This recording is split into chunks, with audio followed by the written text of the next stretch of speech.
All right, it's Kyle T. Mosley of HBCU Legends. We are here to be able to drop some knowledge on you guys. But you know I couldn't do it without my compadre, the gangster in arms, the OG, Coach Daryl Steward. What's going on, Cole? How you doing tonight, Mr. Mosley? Doing good, man. Doing good. We got some major news to be able to drop on you guys. It's been quite a while since Coach and I have been on the air ever since the Celebration Bowl, but wanted to just get with you guys, and I hope you had a happy holiday season like I had. I had a great birthday on yesterday, Coach. Man, I'm still trying to recover. But it was pretty good, man. Guys, don't forget, go to hbculegends.net. You can be able to follow us on all of our social media platforms at HBCU Legends. But you can read online at our Sports Illustrated site all the content on HBCU news, whether it's football, basketball, whatever. We got it right there for you, the people. All right, Coach. Tonight, let's start off. Let's hit a home run with these coaching hires, and the first one we're going to take on is the latest hire tonight, coming from Dr. Paul Bryant, the athletic director of Alabama A&M. Sam Shade, former Miles head football coach, will take over the Bulldogs program. What's your thoughts? I thought it was a great hire.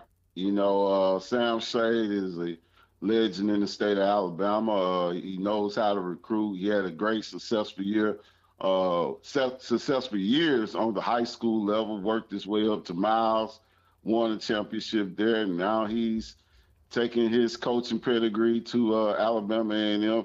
I think it was a great hire. Yeah, great hire. It was one. I think he was the leading candidate, in my opinion, all along. You heard people talking about Chennis Berry or Ed Reed as possibilities, but I think it made more sense in my mind having him coming from Miles. He had a tremendous year, being 10-3 this season, 8-0 in the SIAC. They won their first ever playoff game over at Miles against Carson Newman. I thought it just made a whole lot of sense for him to be able to make that transition over to Alabama A&M. Plus, he's an Alabama native. It just made sense all in all to be able to make this happen. And I'm glad the president as well as the athletic director were able to get it done for the Bulldogs.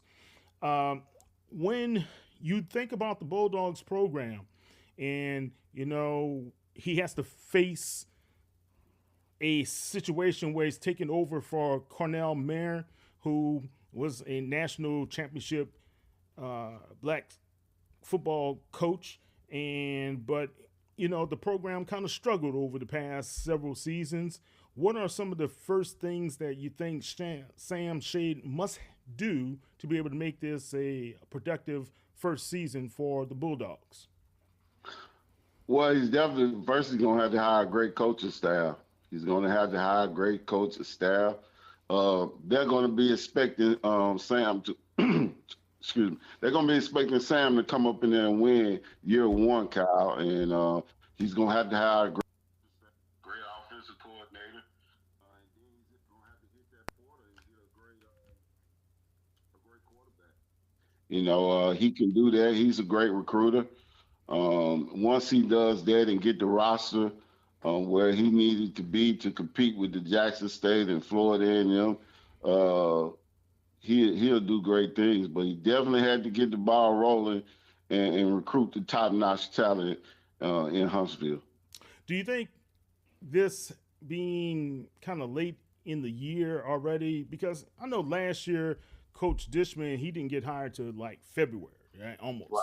And then you had a couple other guys who had late hires. Do you think this puts him behind the eight ball because a lot of coaches have been on the recruiting trail? Or could some of those guys that he may have been on the recruiting trail with Miles be able to flip their commitments over to Alabama A&M? Yeah, I just was going to say that, he could flip the script and do what Tennis Berry did. Take some of the guys from Miles up there with him to Alabama A&M, but he definitely, Alabama A&M problem was quarterback problem. They had quarterback problems. I think Sam, with the connection he has, he can get a great quarterback in there. Then he's going to have to get some home runners too. And so once he does that, but it's going to be interesting to see who his coordinator is going to be. I know Sam is a defensive guy. So, I mean, whoever his offensive coordinator is, he's going to have to hit the ball rolling. And I'm waiting to see how he's going to shape up this coaching staff. Yeah, that should be interesting. He's a great organizer. He's been able to turn around programs. You saw what he was able to do with Miles. But a lot of people, especially what Dr. Bryant said in his statement to those guys, he liked the fact that Sam Shade was a national championship winning player while he was at Alabama, right? Then he went Right. on professionally to be able to have a career, 8-year career with the Cincinnati Bengals as well as the Washington team. And then he got into coaching. And from there, he kind of rose through the ranks, a couple of assistants ships, as well as a head coach of a high school before becoming a head coach over at Miles College. So he's done it the way that most of the guys in HBCU say, hey, we need to have somebody to grind it out. But do you think his background, especially when we see the new trend of NFL to HBCU head coach, do you think Sam Shade's background is a little bit above what you see in the other two guys that we're about to talk about? Yeah, most definitely, because Sam has experience. He has coaching experience. He knows when to kick the onside kick, or he knows when to call the trick, the fake punt. So he has experience over the other two guys as a head coach. He's gonna know the rules and the regulation of the team. Well, the other two guys, they're probably gonna have to learn it, or take some time off to go to a professional development and learn the administrative part. I think that's where Sam's gonna come in and have an edge on the rest of those guys. But all in all, you still gotta go in and coach, manage the game, and get great players in there. And so I'm excited. I'm anxious to see what he's going to do. This is it. Unless he goes to the NFL and get a coaching job, this is the top of the top. If he can come in and go at TC Taylor and Coach Coles at FAM and his rival, Alabama State, he can be labeled as one of the great ones. Coach, you just said a mouthful. Think about where we are right now as far as the coaching. Let's just turn the coaching to the SWAC East right now. You have TC Taylor, the reigning HBCU national champion, right? Then you Right. have Eddie Robinson Jr. over at Alabama State. Then you have Cozy down at FAMU. Now you throw Sam Shade in the mix. Yeah, it's going to be a tough division. Man, it's gonna be out the out the ball bonkers in the SWAC, really. So, guys, we got two. No, we got three more hires to talk about. I'll take that back. Not just two, but three more hires. So let's turn our attention. Let's stay in the SWAC then, okay? So now let's go over to Prairie View A&M. Prairie View just hired Tremaine Jackson as the new head football coach for the Panthers. What are your thoughts there? Now this one's gonna be interesting. Normally in the conference, when you hire a rival coach, it doesn't work out. But Tremaine has been at some great programs. He knows how to play the political role. Uh, he's gonna get great players in there, and that's what you got to do. You got to be able to recruit Houston. You got to be able to recruit the whole state of Texas. He knows how to do that, being under Johnny Cole at Texas Southern. But I'm just anxious to see how this, the Prairie View. He's a Texas Southern guy, and he's at his rival school. So I'm interested in to see how this is the alumni going to cooperate with him. Is he going to have the necessary recruiting budget to go out there and get the splash hire? So I mean, I'm just anxious to see how this one is going to act. I think it was a great hire, but like I said, normally in the past, you rarely would you see a Southern guy going to Grambling being the head coach, or a Jackson guy going to Alcorn being the head coach. So, it's going to be interesting with that. Yeah, well, Coach Jackson said to Dr. Cavill on his program when they had the exclusive interview the other day, he called Texas Southern the school that shall not be named. He said, you know where my allegiance is now, baby. His allegiance is to the purple and gold on the hill at Prairie View A&M.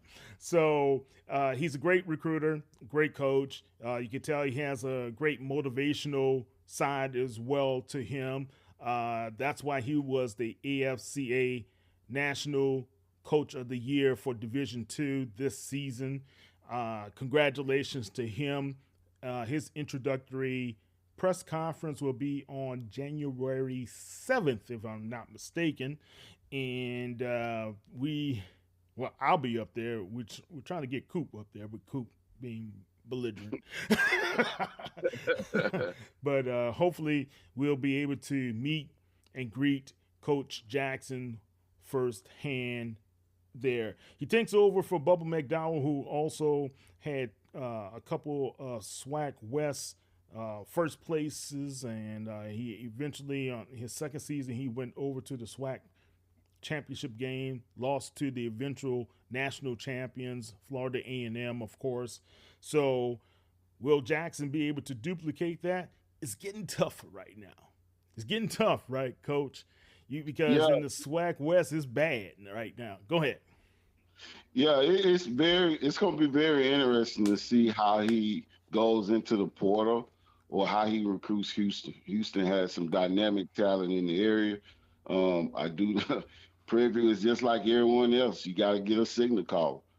So it's going to be interesting to see what he does at the quarterback position. And he hasn't hired an offensive coordinator yet as well. So it's going to be interesting to see how he construct his staff and get his players into the portal to play at Prairie View. Yeah, definitely. But he did mention that there's a strong possibility that most of his assistant coaches will be coming from Valdosta with him to Prairie View. He did say that some that he will have new coaches, of course. Not everybody is going to be transferring with him, but also you have the possibility that some of the players from Valdosta State will come with him. Plus, he's looking for new players. He said he's looking for guys with the dog mentality, determined, got the what do you say? What's the O? I forgot. But he's got the G. I know it's the grit. Got to have that grit to them as well. So he's looking for guys with the dog mentality. Of course, he's a Q. So he and Chinnisberry now the two Qs of the coaching ranks out there. We talk about that fraternity influence. Could be kind of something to watch as well, right, Coach? Right. All right. So we're going to take a quick break and talk a little bit about what's happening elsewhere with the next two coaching hires. I'm Kyle T. Mosley. That's Coach Daryl Steward. We'll be back in 2 and 2. Guys, if you guys ever wanted to be able to have a mobile app that can be able to give you satisfaction and give you that game experience that you want, Look none other than Underdog Fantasy. With over 5 million happy players and $2 billion won, Underdog makes it fun and easy to be able to cash in on your favorite players' athletes' performance. Coach, I don't know if you use the app like I have this whole season, but it's easy to use, right? You Right. you got the pick'em games. You can be able to win up to 1,000 times your money just by choosing higher or lower on the player's stats. I mean, you can be able to choose whether how many yards they're gonna pick up, the touchdowns, interceptions, and more. So they got it all there for you. So just go to your Underdog app, choose the Pick'em platform, and it puts the power to the cash out in your hands. So now that you can keep riding with us at HBCU Legends, you can ride with your entry and tap win now and be able to cash out whenever you want. So, like Coach and I, this week, we got a lot of bowl games still going on. So I'll be able to pick my favorite players. Like the other night, I had Travis Hunter try to pick the former Jackson State guy. We don't call him Colorado. We call him former Jackson State guy. He's our Heisman Trophy winner. So we go ahead and we picked him out. So just make sure when you're using your Underdog app, do it in a safe place. Download the app today, and you can sign up with the promo code HBCU Legends and go to deposit now and get up to $1,000 in bonus cash instantly. That's promo code HBCU Legends. You must be 18 years or older, 19 years or older in Alabama and Nebraska, or 19 years and older in Colorado for some games, 21 years or older in Massachusetts as well as Arizona, and present in a state where Underdog Fantasy operates. Terms apply. Void in Colorado for some games. If you're concerned about your play, call 1 800 Gambler or 1 800 NCPGambling.org. In Arizona, call 1 800 Next Step or text Next Step to 533 342. In New York, call 24/7 Hope Line at 1 877 8 Hope NY or text Hope NY 467 369. Underdog, it's easy, it's fun, and you can be able to win big with the Underdog app. Again, Kyle T. Mosley and Coach Daryl Steward, we highly recommend use Underdog. And don't forget the promo code HBCU Legends. We'll be back. All right, Coach, we are back. Let's talk a little bit about what's happening over at Norfolk State. The big hire. People have been rolling with this one. Michael Vick. He takes over from Coach Dawson Odoms, and we hate to see Odoms leave, but Michael Vick brings a new energy and vitality to the program for the Spartans. What's going on in your mind when you see Michael Vick with no coaching experience come in and take over for the Norfolk State Spartans? Well, first of all, I'm gonna say this, guy. I thought it was a great hire because when you look at some of these schools financially, when you look at the marketing point at this point with Norfolk, when you look at the enrollment status, when you look at everything that Michael Vick brings to Norfolk, you got to look at it as a great hire because he's going to help you out financially. He's going to help you out marketing. He's going to get some great players in there. And the only weakness right now is to see if he can put a team together so they can win the MEAC championship. And so, and I don't think that would be hard for him to do. He's done it at the highest level. And, you just got to look at it right now as a splash hire for a lot of these HBCUs that just are really kind at ground zero. They haven't won, and this is why a lot of people they on my case about okay, well, why you say Vic is a great hire? you're talking about losing season more than 10 years. So, you really can't go nowhere but up. You Yeah. know, Right. Right. Dawson Motor won a lot of championships at Southern. He couldn't turn it around. So, I don't want to say it's something administratively going on because I don't really know. But normally when you lose that long, um, it's something really going on internally, within the system. Because you got to look at these corporate big company jobs, and that's what I call the collegiate level jobs, big company jobs. When you can't fix the company, you got to really what? You got to change the culture or hire someone else. And then you got to invest in somebody really that can do what you're trying to do. And so I think that's what the whole point of bringing Vic in. I think they looked at it as we've tried everything. So this is the last straw. Let's see what Michael Vick can do. He's a legend in the state of Virginia, and like I say, you really can't go nowhere but up in this high car. Yeah, and then you had a lot of previous head coaches and assistant coaches and guys who've gone through the ranks in HBCU football that were more concerned about the fact people weren't given the opportunity to come in and take over that program. Right. And I can see their point and I can understand their frustrations because if you're toiled and grinded out, let's say like Coach Terrence Graves did for 32 seasons behind multiple head coaches, he finally got his shot at Southern University and he took advantage of it this season. Right. He went to the SWAC championship game. They came up a little short against the eventual champions from Jackson State. And I can understand their point.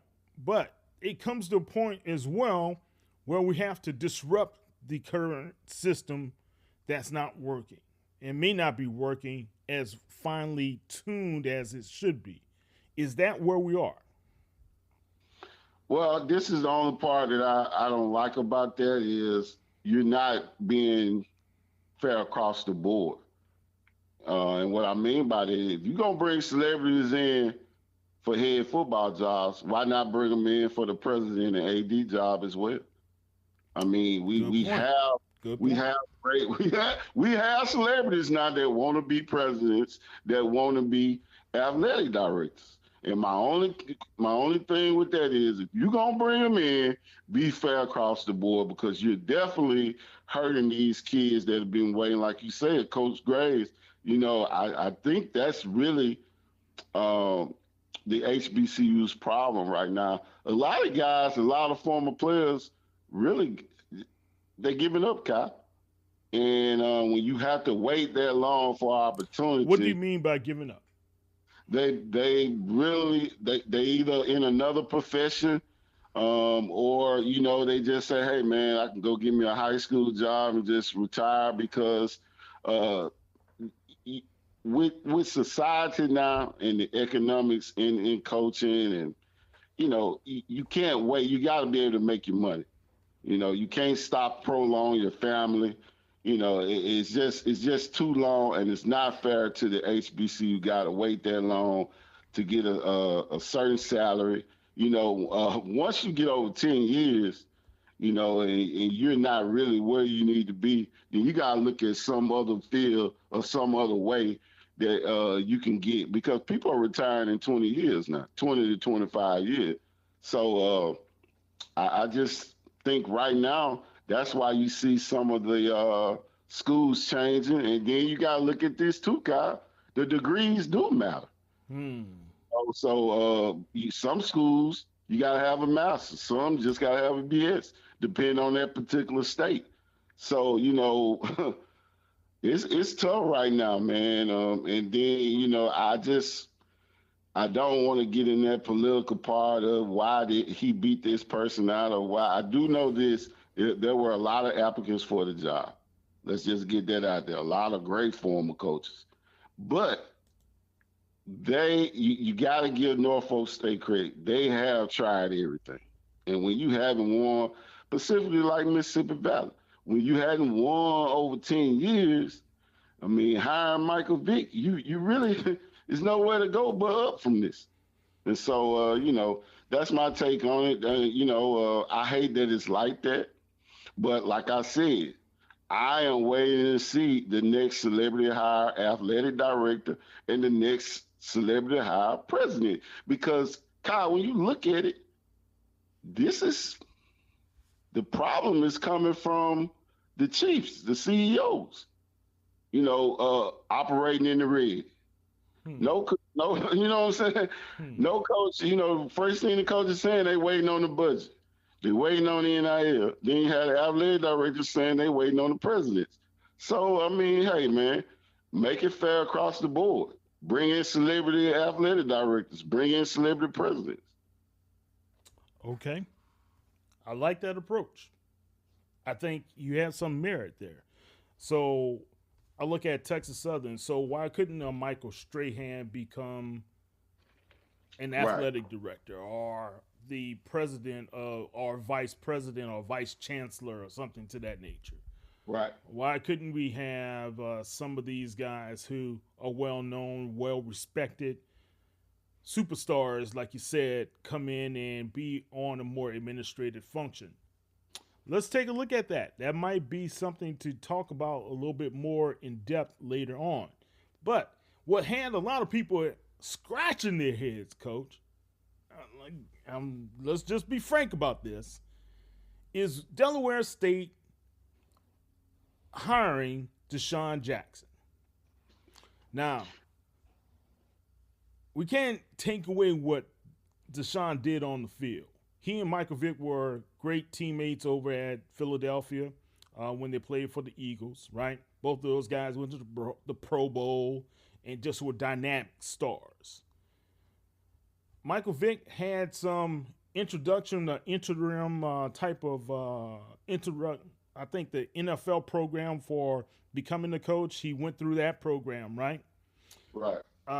You said he also led his camps, and one of the kind of interesting keys to his hire at Norfolk State, he did a camp at Norfolk State for women who are interested about football this past year.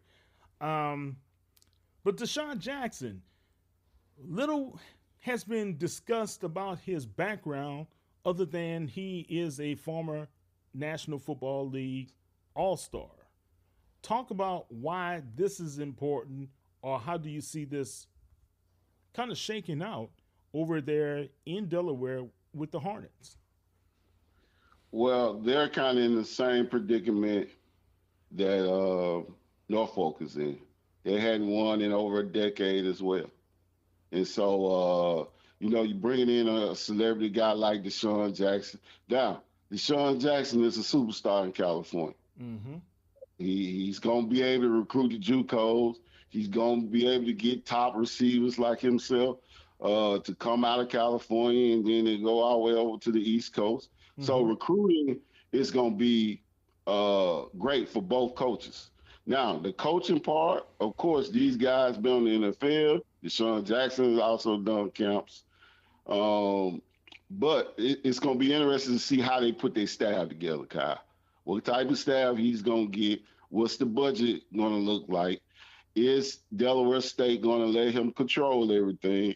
Because if these, and I want to say this to you, and you got to understand this too.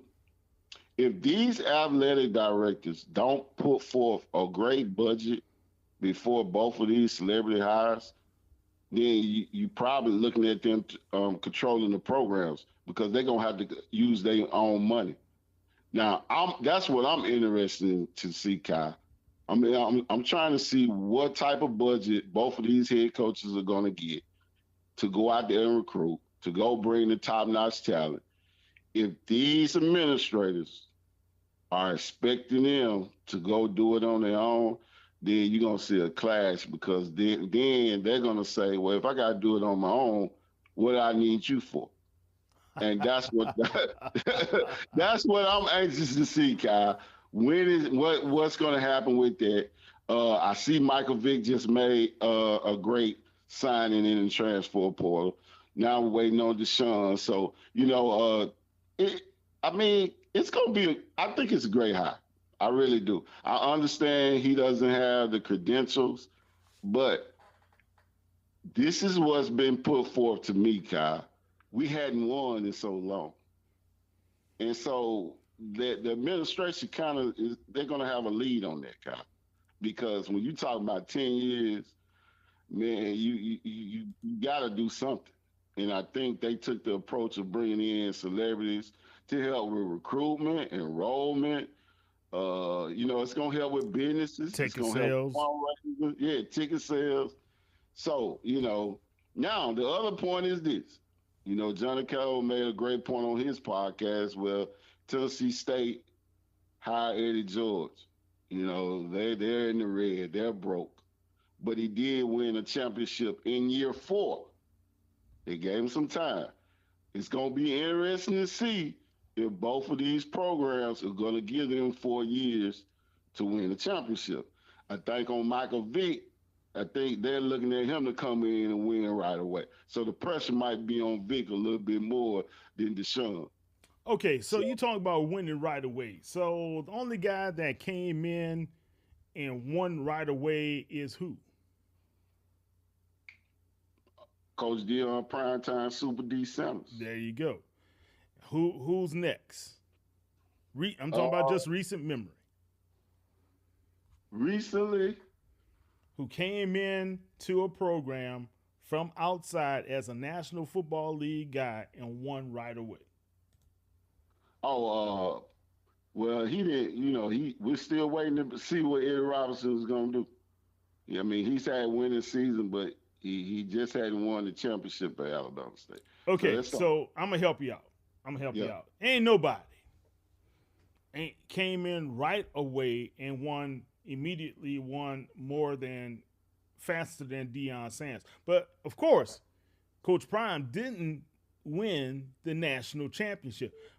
Even though on some of the ballots I forgot the vote was for which black college national championship, but some people still, even after that first Celebration Bowl was lost, still named Jackson State number 1. Okay, right. So mythical national championship, he can hang that into his resume, right? Right. The only guy that I can think of that closely comes to Coach Prime is Doug Williams. Oh, I forgot. McNair won right away. McNair won. He went to the championship first year, but I think he didn't win a national championship. Right. He didn't win national, not the first year, but they went the first year. Yeah, okay. So I'm talking about national champions. Okay. So Doug, of course, he was at Morehouse for that season, then came to Grambling. Then I think it was in year 2 they won the national championship, right? Right. So Doug is the closest one, but we forget Barlow won the national championship. Right. Sam Washington won a national championship. Cornell Mayer won a national championship. T.C. Taylor, I kind of debated with some people about this, but he was just on the practice squad of New England and those guys. He never really played a game in the National Football League. So you can't really say T.C. Taylor was a plain NFL player, Right. But the best of them all is you got Peter Richardson. He played, right? Right. And won a national championship. Earl Banks, Steve Wilson, Alvin Wyatt, Al Levain, Mike White. But the best of them all was Billy Joe. Billy Joe at Florida A&M. Not only Florida A&M, remember he won those championships over at Central State. Right. 5, right? So Billy, I was surprised when I did the research. Right. Billy Joe stands tall among over everybody, being a former NFL player to go on to win the national championship. So if we're bringing these guys in like a Michael Vick and Deshaun Jackson, you're not just bringing those guys in to just win a division, are you? Well, you're right. You want to go big time. You want to be at that Celebration Bowl. You want to win that MEAC championship, just like Chinnis Berry did his first season at South Carolina State, and go on and win, or have a chance to win, right? Right. So that's what I'm saying. If you're going to have a big splash, you got to have big splash year 1, year 2, in my opinion. Or hiring those guys was a utter disaster. Well, you gotta look at the whole picture. Those two programs are not blue blood programs. They've been losing for a long time. I don't care, but you just said that Michael Vick he's well known, right? He owns 757. I said the pressure on winning year 1 is going to be, that's what I said. It's going to be more on Vic because simply what you just said, he owns 757. And so they're expecting him. And I think he's going to have a winning season. Now, do I think he's going to win? You think he's going to win a winning season in the MEAC or a winning season overall? A winning season overall. Okay, so he's going to, out of 11 games, you think he's going to win at least 6? Yeah, I'm saying 6-5, 7-4. Okay. Somewhere in between there. Interesting. Okay. Yeah. Because he's definitely you look at the big lineman he already had, he's gonna get the players in. Trust me.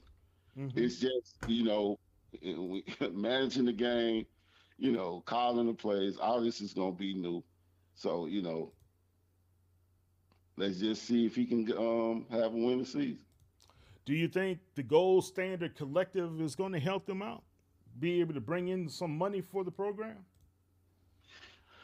I don't know because I'm told that Dawson Odoms, they had to pay all his money out. So, and then everybody's waiting to see the salary of Vic. So, I don't know. But I'm quite sure he's going to get the talent in there, Kyle. It just depends. Okay, so all right, and Coach, I don't. You and I, we're pretty cool, right? Right. What concerns me is this, man. Just like we just talked about the ballers that who took over some of these SWAC schools just recently. Right. You got some ballers over at MEAC that ain't going to give it up that easy. Right. You think he's going to beat Chinnis Berry? You think he's going to beat Trey Oliver? I can't say that he's going to beat them, but if he starts, okay, just say for instance, if he starts off 2-0, the whole conference better watch out. That's what I'm telling you. If he starts out 2-0, you better watch out. It could be a Deion Sanders situation because you have, I'm not gonna say the same type of game-changing players or game-changing people, but you got a very dangerous guy that has the accolades that can get the best players on the East Coast, even in JUCO. And that's what it's all about. You can draw it up all day.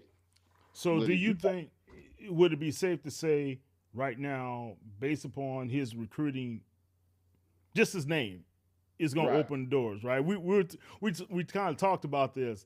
If somebody say, "Oh, Coach Oliver's on the phone, sir," man, tell Coach Oliver I call back. Michael Vick is on the phone. Go put Michael Vick through. So let me give you an example. Right? Let me give you an example. When Vic did his football camp in Atlanta, you talking about 1,000 kids, man. Yep, they showed up, right?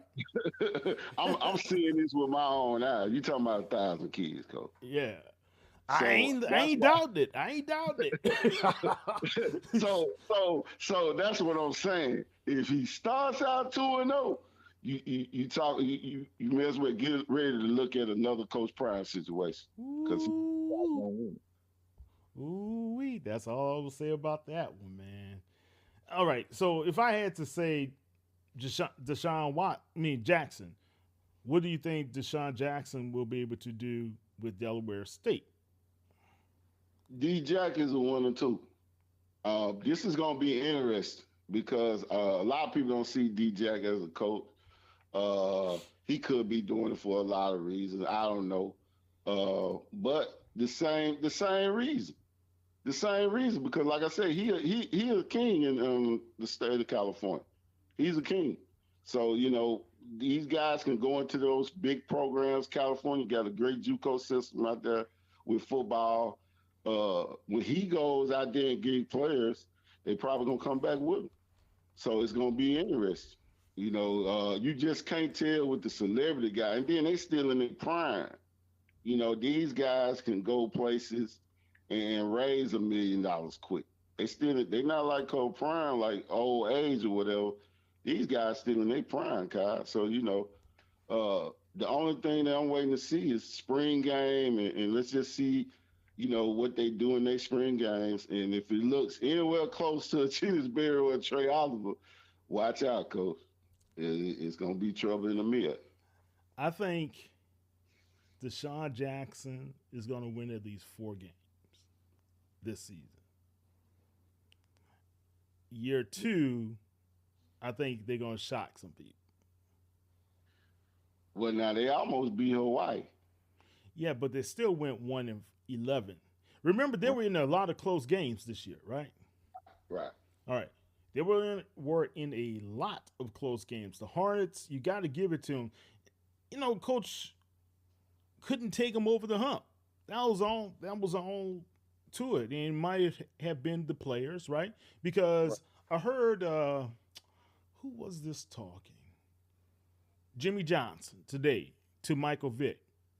He said a great coach is great because he recruits great players.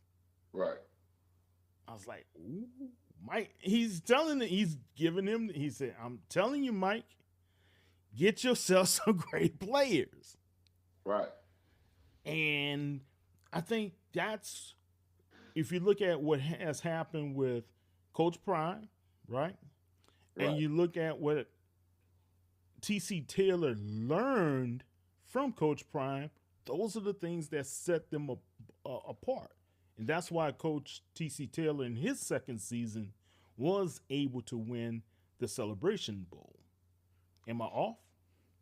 No, you're exactly right. And that's why I want you to listen to this point when Coach Prime took over for Coach Hendricks. Coach Hendricks was before Coach Prime. Mm-hmm. I did a self-assessment of both coaches in the program. The number one thing Coach Prime had over Coach Hendricks were better players. He brought in some dynamic players. Mm-hmm. Michael Vick, Deshaun Jackson, they're going to be able to do the same thing. Mm-hmm. So that's what scares me about it. And that's why I say if they get out to a great start, the MEAC coaches better watch out because it's going to be a difference when Rolls Royce roll in your driveway. And you have, Hold on. some of these coaches come in in a Ford Escort. It's gonna be a difference, man. Hey, and that's why you see these coaches like, man, it is a disadvantage. It's a big advantage for a celebrity guy against maybe, and I don't want him to think nothing derogatory about it, but I'm gonna say, if you bringing in a celebrity guy and a regular coach, most likely the kid is gonna look at, wow, mom, I get a chance to play. You see what I'm saying? Yeah. It's the kid's gonna look at it like that. And then then picture this, Kyle. About what I just saw with Coach Vick, because he Coach Vick now. He comes down to San Antonio and get a 6'5" lineman to go way to Norfolk, Virginia, coach. That's regular coaches don't do that. Yeah. So that's the advantage that him and Deshaun Jackson is gonna have. I hate to say it, but they got a big advantage. I'm gonna tell you who's gonna throw some seismic waves up into the SWAC is Tremaine Jackson.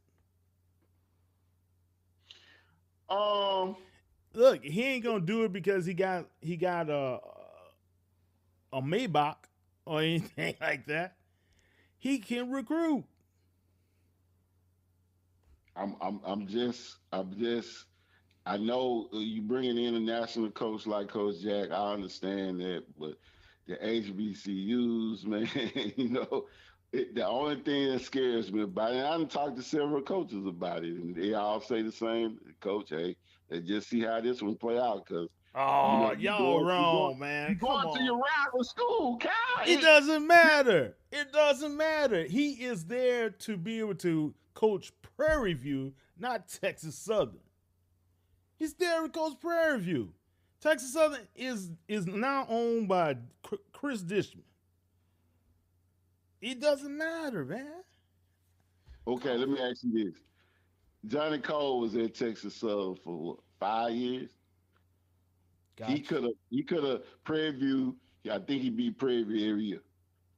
Now, do you think Prairie View would have hired coach? I mean, he was You successful, should. They should have. but they did.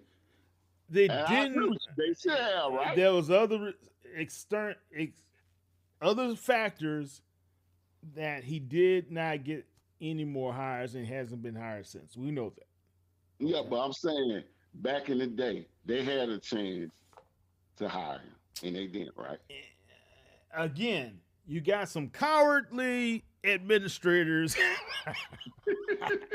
back then that didn't want to hire him, man. All I'm saying is this, coach.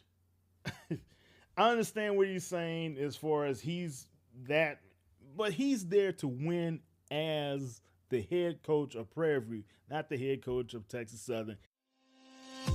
Hey, small business leaders, have you ever thought there's got to be an easier way to do all the busy work? With JustWorks all-in-one platform, you can check all the boxes, run payroll in 90 seconds, access premium benefits, take care of tax reports, and even hire internationally. Any questions? Reach out to their expert staff for real human support. Plus, transparent pricing guaranteed. Visit justworks.com/podcast to join the thousands of small businesses that trust JustWorks to take care of payroll, benefits, compliance, and more. Behind every BP fill-up, thousands of people across America go to work every day. People producing energy offshore. People turning it into products at our refineries. People doing R&D to make products that are better for your engine. People trading and shipping fuels to their destinations. And the people who help you at one of BP's growing family of retail stations. They're part of the more than 300,000 jobs BP supports across the country. Learn more at bp.com/investing in America. And I don't think that has any factor in him coaching that program. I don't think it's going to factor at all. I really don't. And I believe he's not going to throw the game of the Labor Day Classic just because he's coaching his alma mater, right? Well, we gonna see. You think he's come on? All right, that's no, like no, question. I don't think that's gonna No, happen. all right, that's what I'm saying. No, what I'm looking at is the when he goes in his quarterback club meet, his alumni meet with the boosters. I mean, you looking at how would their alumni act towards him? I That's gonna already be know the alumni is on board. The collective is already on board. The okay. 1867 collective, they had them today and they had something else earlier. They are on board full time already. They're on board. All right. But I don't want to belabor the point, guys. But what I'm saying is right now we got Michael Vick, we have Deshaun Jackson, Sam Shade, Tremaine Jackson. Those are the major hires. We had a couple other hires. Shaw hired, was it Adrian Jones? And then you had Livingstone. Let me get it correct, guys. So there are other hires that have been taking place. and there's only one position left. So Elizabeth City State hired Adrian Jones. He came from Shaw, right? Sean Gibbs was hired over at North Carolina A&T. That's gonna be. We didn't talk about that one. Yeah, now that's when you talk about power struggle is going to start to happen. Especially, think about this. There's been some rumblings that A&T as well as Hampton want to come back to the MEAC. The Hampton situation is, I'm very disgruntled about what's going on with the NCAA and what, all the rules or whatever. But, I'm told that they're probably going to have to come back to the MEAC because of financial problems. But, they did an outstanding job this year. They just got probation. So they got a slap on the wrist. Yeah, they got a slap on the wrist because of that former coach, not the current one. Right. So I think it'll be a great move. Them coming back into the MEAC. And it just makes the MEAC a tougher conference. Yeah. Greg Ruffin is the new head coach over at Shaw University. Of course, over 20 years ago, he was the one who started the program for the Bears and won his initial year. I think he went 8-3 that year, and they rehired him. Okay, Coach, what's your thoughts about why Elizabeth City as well as Shaw decided to be able to go the conservative route instead of trying to get a splash hire or getting somebody from outside the East Coast? Well, it's all about the administration, Kyle.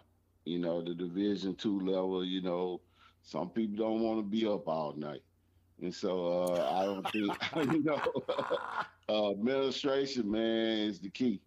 And so if your administrator just want to play the conservative role and bring in somebody that they're familiar with, two great coaches, Ruffin coach and Coach Jones, they're familiar with both of those universities. So, presidents, it just all depends on what the president wants. And so that's the way I look at it. Who's going to win probably year one? Probably Coach Ruffin, because he started the program. Shaw is in a great location. It's downtown. And so they'll be able to get some good players in there and be able to compete for a championship. Okay. So the program, I think, at Lane, is that still open? Lane and Central State are and Mississippi Valley. Now, Mississippi Valley, that's an interesting one because I know Teddy Bridgewater was contacted by them, but Teddy Bridgewater is now going back to the NFL for this latest Super Bowl campaign that the Detroit Lions is on. He's going to back up quarterback Jared Goff at this time. So that's interesting. There was an update from Lane from the athletic director a few weeks ago talking about he had narrowed the pool down to 10 candidates, but since there hasn't been any announcement. So Tommy Lewis is still serving as the interim head coach over at Lane. So we'll see how that one progresses at this time. Go ahead. I heard on both jobs and what's going on salaries. Salaries not just for the head coach, but for the assistants as well. I don't understand it, Kyle, why the administrators are not upping the salaries.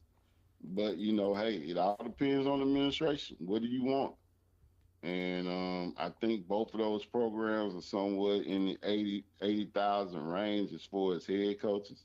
But the head coach can't do it by himself. Got to have a staff, and you just got to up those salaries, man. And that could be the reason why these programs are still open. I tried to talk to Coach Berry the other day about the new schedule that came out. Tough schedule. and I was pretty shocked at the schedule myself. And I know you spoke to me briefly about it as well. So coming out the gate, they have to face Wofford, and then they have to face South Carolina. Tough. 2 straight games. And So South. go ahead. And then I'm gonna go through the next 2 as well. What just about Wofford as well as South Carolina? How do you feel about those? Coach Berry has a tough schedule, man. I mean, wow. When I looked at his schedule, Kyle, first thing I said, I thought he was going to be at A&M because there's no way the teams that I know, I mean, unless they need money real bad, it's no way you make a schedule like that as a head coach at a program like South Carolina State. I mean, well, let's just go into the next couple. Okay. Then, all right. So then you have Bethune-Cookman, which is a SWAC school. You play them at home, so they have to come play you up there. Then you go back on the road the next 2 games, and you play the University of South Florida. Then you play Charleston Southern, right? Right. How you feel about those games? And you better, Coach Berry, if you're listening, you better have one of the best strength coaches. Go out. Man, it's just tough, man. Those are tough, right? All right. Tough. Then you have your homecoming early against Savannah State, his alma mater. Then you go back on the road. Man, you play A&T, and then you play Michael Vick at Norfolk State. What's your thought about those 3 games? All 3 games are tough. I mean, it just depends on how he comes out injury-wise, and I don't want to put that on him, but, I mean, it's just a tough schedule. It's a brutal schedule. All right, then check this out. Then you come back home for the next 2 games against Morgan State and Howard. Then you go back on the road. Your last 2 games, you face Central, and then you face Deshaun Jackson and Delaware State, the final game of the season. Do you think the Bulldogs can repeat with this schedule? Especially, they're not going to have Eric Phoenix this year. Right. They're not going to have High, who is in the transfer portal, the dynamic wide receiver. Right. What's your overall opinion, man? This is brutal. What Kyle? I will get. You want me to come direct, or you want me to come political? No, man, direct. Okay, well, this. Well, I'm gonna say this. Eddie Robinson used to tell me, this is a fireable schedule. I don't know what's going on. Like I said, when I looked at it, because I had a chance, it was sent to me. And I said, man, why? This just doesn't look like anything tennis would do. Who put this together? It had to be an athletic director. Thank you. It had to be. And there's been some rumblings that he and the athletic director are not seeing eye to eye anyway, right? Well, that explains it then. I mean, if I'm the president of South Carolina State right now, I mean, you probably, I don't know if you can do the buyout clause, but if you don't have the funding, if you don't have the proper nutrition to put these kids through that, you just saw what Cam Ward take himself out the game. This is brutal, man. I mean, I'm looking at it. These are student athletes first. You know, you got to care about these kids.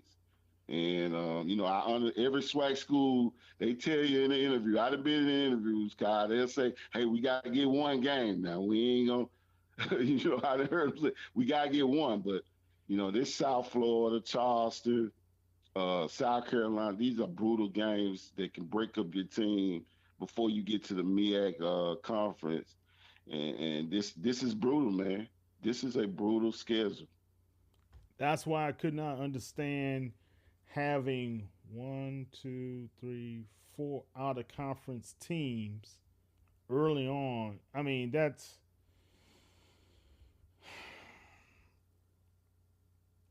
before you even get to your conference, you messed up 5 out Right. of the conference teams. Right. Yeah, 5 because A&T is not in your conference. Right. And then your first conference game, you got to play Norfolk State. You know, that's going to be a hot ticket there. And then, Kyle, South Carolina State, they've already missed the first sign-in period. So if the recruiting budget is not there, if the funding is not there, man, you're not going to be able to take these kids. You asking for trouble. So if I'm seeing this right now, I need to meet with the president and AD and say, do we really want to do this? Of course we had success winning year one, but is our program built for that? I mean, that's brutal, man. Is it an overzealous athletic director that decided, let's get these money games? That's what it looks like. You took the word, Kyle. When we see $1 million, or just say even $750, because they're probably getting great paydays out of these guys. For the athletic director and the president, they gonna win on that. Let's just call it like it is, Kyle. You told me to be direct. Athletic director and the president are gonna win on this because they need the money and they're gonna get paid. Now, I hope Chinsbury is on the road recruiting, because if he's not deep, if he's not too deep with great players, if his strength conditioning program is not great, I mean, it's gonna be tough, Coach. Yeah. So last season, Chinsbury defeated the Citadel, right? Right. And the Citadel beat Wofford last year. Right after they lost to South Carolina State. Matter of fact, they beat Wofford 30-17. So the first game is going to be hosted at South Carolina State. They're going to host Wofford. But the next several games, when you talk about 1, 2, 3, 4, 5, 6, 7, you got 7 games on the road, man. You got 7 road games this season. And you got 1, 2, 3, 4, 5 home games. So you got 7. So you playing 12 games this season. Wow.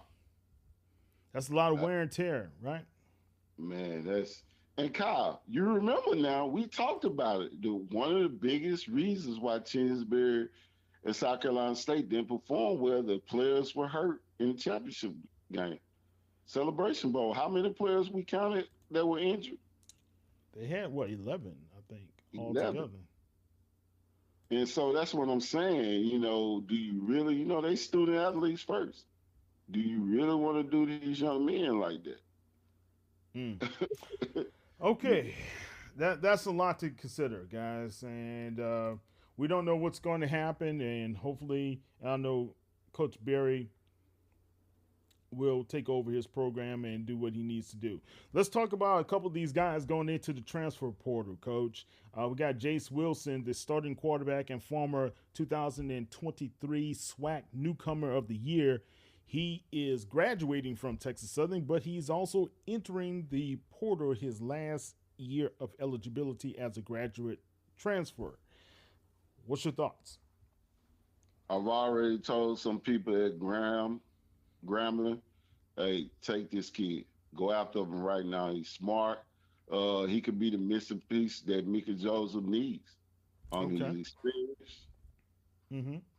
He's experienced. He can get the job done. If they don't have a quarterback, Grambling and Southern, I would grab this kid.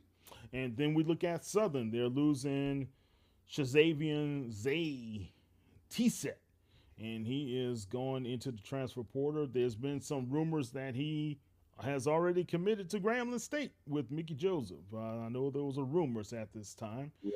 Right. I hadn't heard. Yeah, something like that came out. Then also in the backfield, they're losing Kendrick Rhymes to the NFL process, but also they're losing Kobe Dillon. over Dillon. Yeah, so that backfield, as well as Noah Bodden, he has one more year of eligibility, right? Right. He is entering the portal himself. So they're kind of decimated the whole backfield as well as their quarterbacks. And didn't their other graduate quarterback go to Louisville? That was the cornerback. The cornerback. Okay. Yeah, the big time cornerback. Kyle, the NIL game is big right now. These kids are not playing. I had several assistant coaches because I see them all the time. I ask them, man, how is the recruiting trail going? And first thing they say, the parents and the kids, they're not playing. They're asking about the NIL. They're asking about the NIL process, and if you don't have that in place, Kyle, you're gonna be in trouble. Remind me right after this segment to bring that up right again, what you just said. All right, so Joshua Nobles from Jackson State, he's entering the portal, as well as Cam Smith, the defensive back and hard-hitting safety from Jackson State. He's entering. You have the Delaware State quarterback. I guess he may pull his name from stay with Deshaun Jackson. You don't know. Makai Adams, but he has a pretty good talent, to himself. Alcorn State lost their quarterback, Christopher Martin. And then you look at, there's more names. Malachi Bailey. Yeah, that's who I was about to bring up. He's gone. But there's several other guys that have entered the portal too. I don't have them all in front of us at this time. But I want to go back to the NIL deal, right? When you talked about this. Why did Nick Saban leave?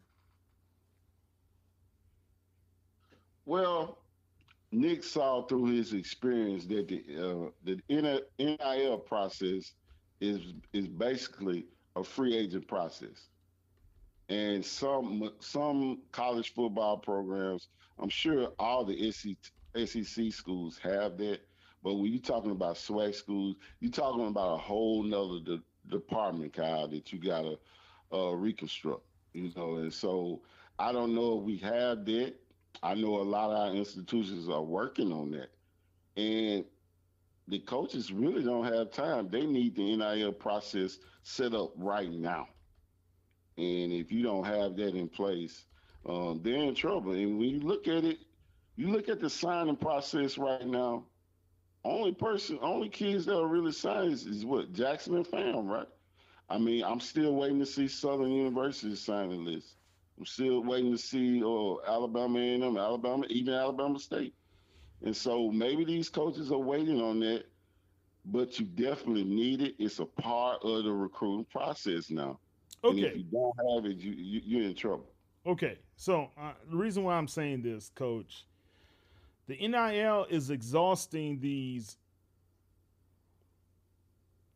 I want to use and I'm becoming political about this one. They're exhausting the old guard coaches. How about that? Nick Saban stepped down because of it. And today it was released that the University of Miami's head coach of their basketball team that went to the Final Four last year, Coach Laranga, is stepping down because in mid-season, because he's exhausted because of the NIL. Right. What is this telling us? It's just telling you to get your act together, Kyle. You got some programs that love the NIL but they have their system in place. When you look at a lot of our schools right now, we don't have our NIL system in place. So when the head coaches go into these living rooms with the parents and they say, well, coach, what's the NIL process? First thing the head coach saying, I don't know right now. And so there's your red flag. So they gotta, what I think we should do, we need to team up with some of these other conferences and let's start a system, see how they do it, and then get ready for this second signing class when coming up in the spring. So you'll be ready because you still got time to recruit. Yeah, if you looked at that LSU documentary that was on, was it Right. Amazon, right? They talked about that whole NIL department. Coaches Right. don't, they interact with it, but the coaches really let that whole department handle the NILs of all of their student athletes, right? Right. But I thought we're budget strapped, coach. We don't have And that's enough resources to be able to get the coaches their right staffs and all this other stuff. But we're going to hire this search firm to get this guy and this guy and this guy. It's a hypocritical statement to tell your coaches we don't have enough resources to do XYZ, but when you fire them, you go to the next coach and you find all this money available. yeah. Hello, McFly. No, I'm not gonna. Hello. no, you're exactly right, Kyle. Isn't that hypocritical though? No, you're being direct and to the point. I think what a lot of the administration should have done, they knew this time was coming. And so August, September, October, you should have had somebody out there raising money for NIL. And to have these coaches, not going to say their names, but some of them are out there saying, man, we just don't have NIL money. What I'm going to tell these recruits? So I'm stupefied about this one, right? You're going to tell me for the past 2 years, everybody's been talking about NIL this and NIL that. And these coaches now needing to be able to recruit top level talent because if they don't, what you going to do next year? Fine. Let's get a new coach. The alumni and the fans going, oh, let's string them up. Let's get them out of here. Am I lying? No, you're telling the truth. But you haven't. Look, this whole system right now is just like anything else. We're more reactive than proactive, and that's the problem. We haven't really gotten down to being aggressive, and that falls on presidents and athletic directors, in my opinion. Am I wrong? No, you're exactly right. Like I said, you said it. They've been knowing this NIL process for the past year and a half. And if you spent August, September, and October, and November not raising money, at least $500,000, you've been knowing this. And in these schools, like I said, it's already coaches rumbling. I don't have any NIL money. Doesn't make sense. That does not make sense in this day and age, right? And I agree with you, Coach. We got to be able to have it. If you don't have at least one dedicated person, all they're doing is hitting the phones, meeting people, dedicating their time and efforts to be able to bring in name, image, likeness monies, working with the collectives as well to be able to bring in money as well, you are falling short and you're going to be behind the 8 ball and you're going to keep on have losing seasons. You cannot keep hoping on a wing and a prayer. You must have the top level talent to be able to win. Or you're going to keep on having these programs being recycled and recycled and recycled. It's no reason why Texas Southern University, after all of this time, it's no reason why Prairie View University, after all of this time, not have a national championship. And I'm glad you said that, Kyle. I didn't see Texas Southern sign me for the first. I was, waiting to see what Coach Dish had signed. I hadn't seen anyone he signed, so he signed a couple. He had a couple of commitments. He has. Okay. Yeah, I got to say that about them. The program, they had several commitments right before Christmas that they put out there, but again, I've got to say it like this, man, because they signed a kid out of Illinois, a big offensive lineman, 6'4", 360 pounds. Then they signed another offensive lineman out of Chicago, 6'6", 330 pounds. Another offensive lineman out of Baytown, Texas, 6'4", 340 pounds. Wide receiver, 6'1", 180 out of DeSoto, Texas. And a defensive back, 6'2", out of Leander, Texas. And a defensive back, 6'2", out of Pearland. Oh, well, he hitting the ball rolling. They got a couple more defensive backs. They got a kicker punter, a wide receiver, another wide receiver. So, they've been on top of it.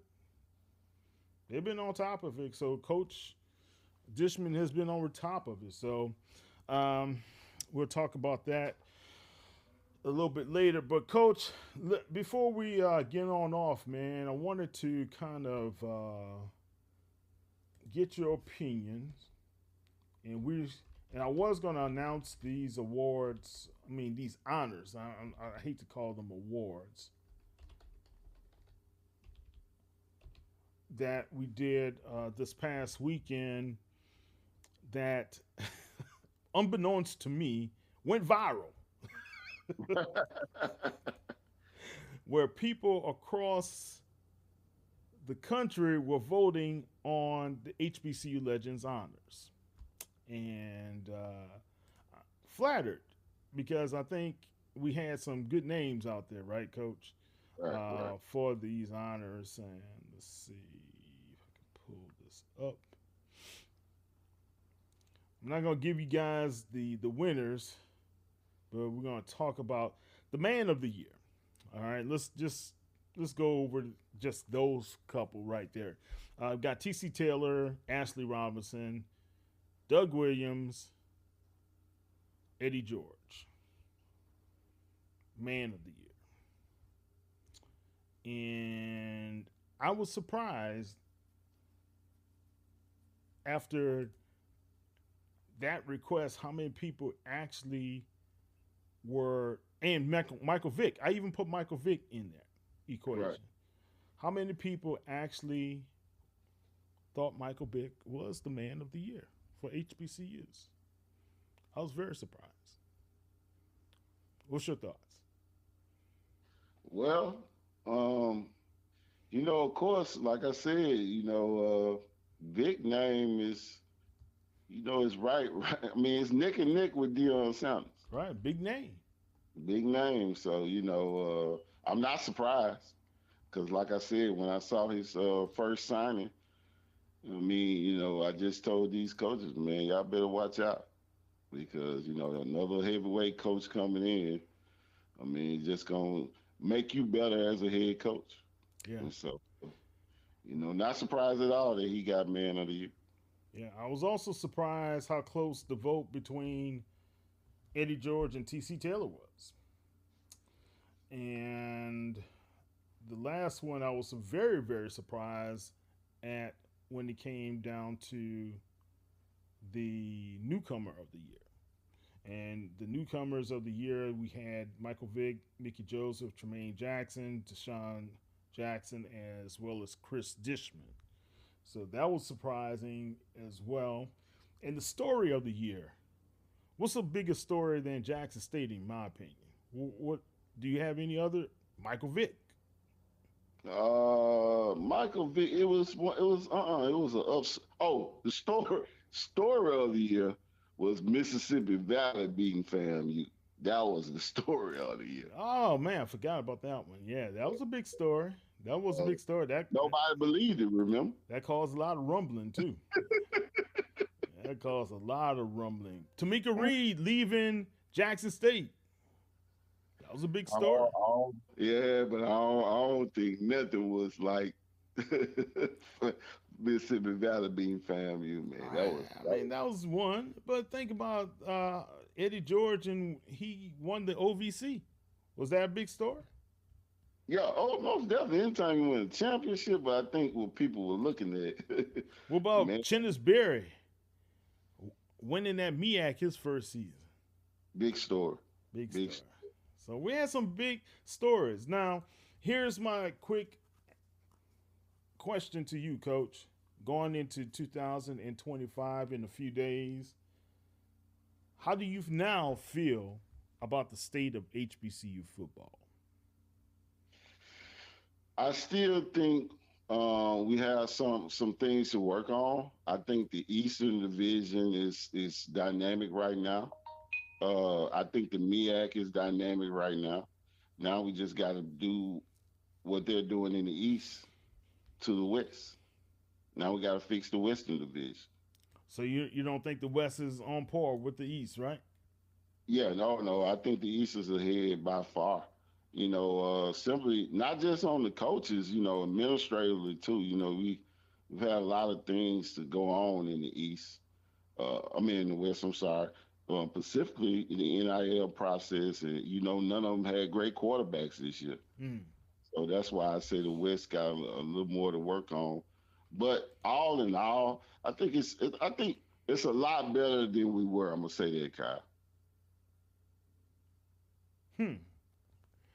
I have to agree with you, but I still believe that West is going to shock some people this year, man. I think MEAC is going to shock some people. If Michael Vick and those guys are able to, like you say, put together some winning programs and challenge TC Taylor, not TC, Trey Oliver, as well as Chennis Berry, and we can't forget about Damon Wilson. Yeah, that's he's been quiet. Morgan's been hungry for a championship. He's gonna be the coach really that everyone's looking at next year. He's gonna have to win it, Kyle. He's got to win. Yeah. He's got to win. And guys, it's going to be a lot of parity, in my opinion, across the board when you look at all of these programs, Coach. Can we say there's going to be one true dominant program as before, like we saw with Jackson State?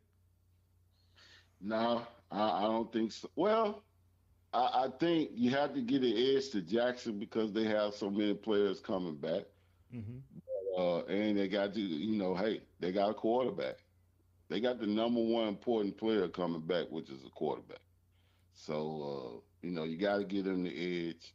FAMU just hired a coordinator and another assistant coach. So, I'm looking at FAMU and Alabama A&M to be in that number 2 spot.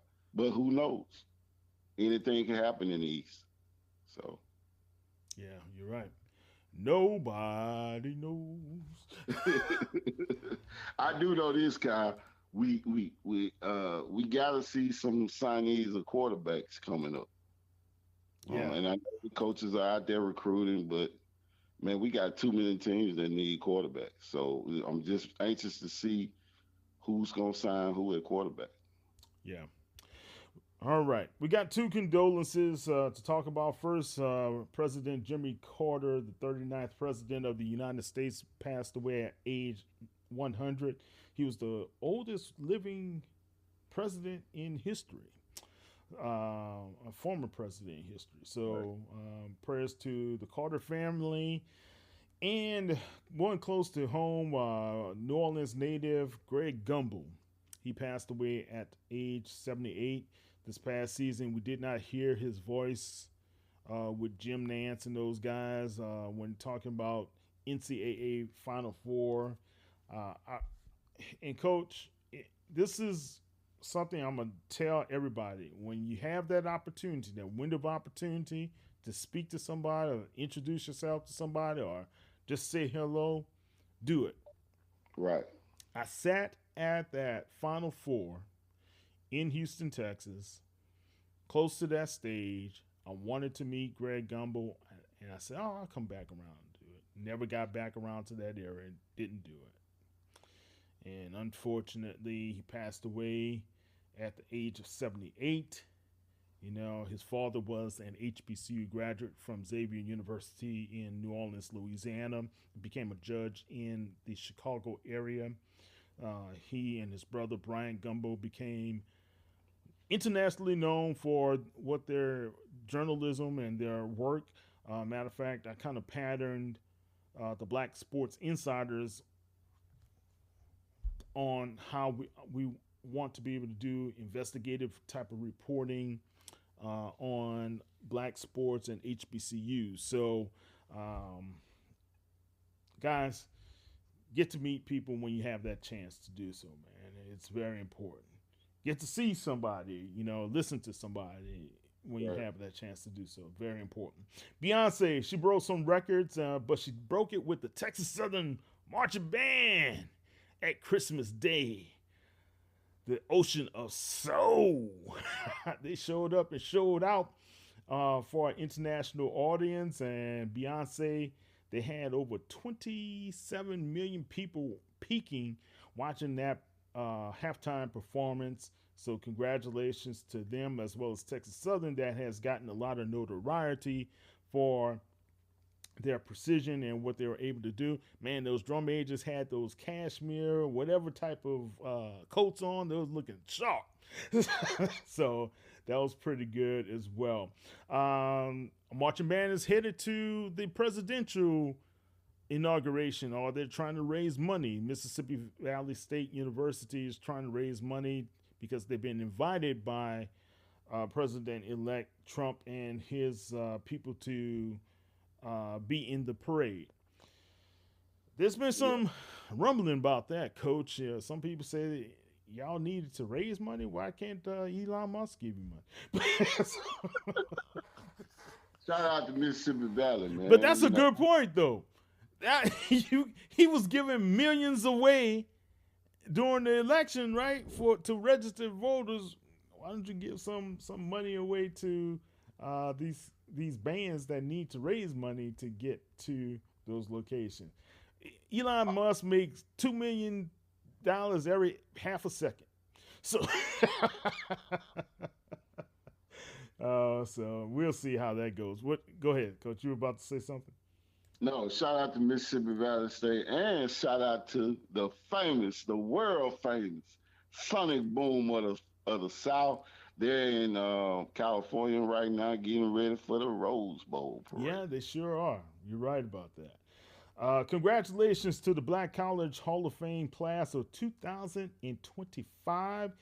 Henry Dyer of Grambling State University, Rashawn Mathis of Bethune-Cookman University, Jaquay Nelly of Florida A&M, Dominique Rogers Camari of Tennessee State University, Jay Skywalker up in the booth with Tiffany Green every week, bringing us the best play-by-play that he can do. He's of Howard University. He's going to be inducted, as well as Fred Pop Long of Wiley College. So that's your Black College Football Hall of Fame inductees that will be a part of the ceremony in Atlanta, Georgia on June 7th.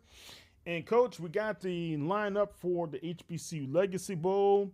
They're going to be ready to rock and roll, the 100 young men that they have a part of that. One has probably going to be out of it now, Malachi Bailey. They may have to find a replacement for him since he is going back into the transfer portal and not going into the NFL. Right. And Vincent is playing at the East-West Shrine game, and Bowler is at the Hula Bowl from Florida A&M, the young man from Florida A&M. So those are the only two HBCU players at this time that are not going to be a part of the HBCU Legacy Bowl, but playing in outside bowl games, all-star games, I should say, this off season. Any last thoughts, comments, Coach? I just want to say, shout out to Dougie Fresh Williams. Doug put on a great show in the Legacy Bowl last year, man.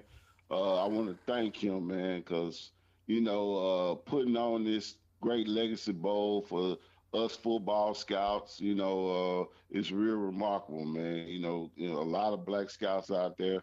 Some don't get to play the analytical role and going scouting a player, grading a player, and just shout out to Doug and shout out to Gail Benson for letting us use her facility, man. The Saints facility, outstanding facility. And so always an exciting time, Kyle, when we go down there, man. Blessed to be a part of it. Just want to thank Doug for letting me be a part of it. We may have two guests coming up this week that are coming out of Jackson State to talk about the HBCU Legends honors. So you guys stay tuned, stay with us. That should be fun to be able to have these two individuals as exclusives coming up. All right, Coach, I think we talked a lot. We had a lot to talk about. Congratulations to everybody who are new head football coaches and a part of the HBCU family. Take it very seriously. Don't take it lightly. There are a lot of people who want to and had desires to be a part of the process. They didn't get their chance, but guys, don't be dismayed. You never know when your chance will come. Right, Coach? Right. All right, congratulations to the Norfolk State women. They won another game over a what you call Power 4 team now, not Power 5. Norfolk State beat Auburn today, the women. Wow. Yeah, that's their second win of the season over a SEC opponent. Isn't that something? They beat them 63-57.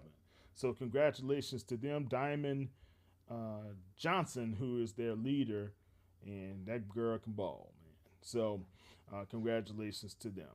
And I got to say this before we get off. I think Michael Vick's hiring is understated in some ways because now you have the eyes, many eyes, just like Coach Prime put the eyes on HBCUs. I think Michael Vick's hiring also will intensify some of those eyes again being on HBCUs. You have people reporting from outlets they never reported on HBCU before. Right. It was told to me Vick's gonna put a lot of pressure, just not on the students, but the professors. Classroom's gonna be packed now. And so when you had that professor coming in just doing lectures, there's more to it in front of a packed house. Yeah. You're right about that, man. You're right about that. Look, and also you got to look at this NCAA tournament that's coming up in basketball. It's going to be a fun year. Jackson State, Mo Williams. Then you have Dante Jackson of Grambling. And you can't forget Johnny Jones. And on the women's side, we got Dawn Thornton, who's taking over. She said, all right,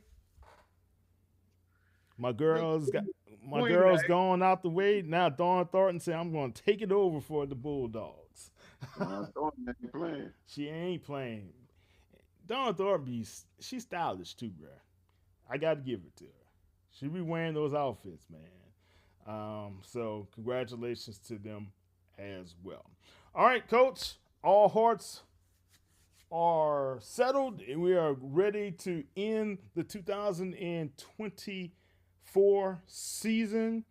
It's been a fun season. We're going to kick off the 2025 season next week. Coach and I will talk a little bit more about what to expect this offseason when it comes to the draft prospects, as well as going into the Legacy Bowl. We'll have some interviews.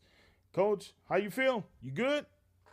Great, my friend. Have a happy new year, you and your family. God bless all the Houston fans out there. We love them. And God bless, my friend. All right. Again, Kyle T. Mosley, HBCU Legends. That's Coach Daryl Steward. Go to HBCUlegends.net to be able to follow all of our content on Sports Illustrated. And you can be able to follow us at HBCU Legends on all social media platforms. And congratulations and thank you from the bottom of my heart. It may not mean much to a lot of you guys, but we went over 275,000 views on our YouTube channel. And again, That may not mean much to you guys, but we did that in 1 year. Right. So that's a lot. And we also have over 1,500 subscribers. So go out to our YouTube channel at HBCU Legends and subscribe and follow us as well. I'm Carol T. Mosley. Guys, bless you, bless your families. Be safe this New Year's. Don't do anything stupid. Be smart out there and have fun and drive and drink responsibly. Okay?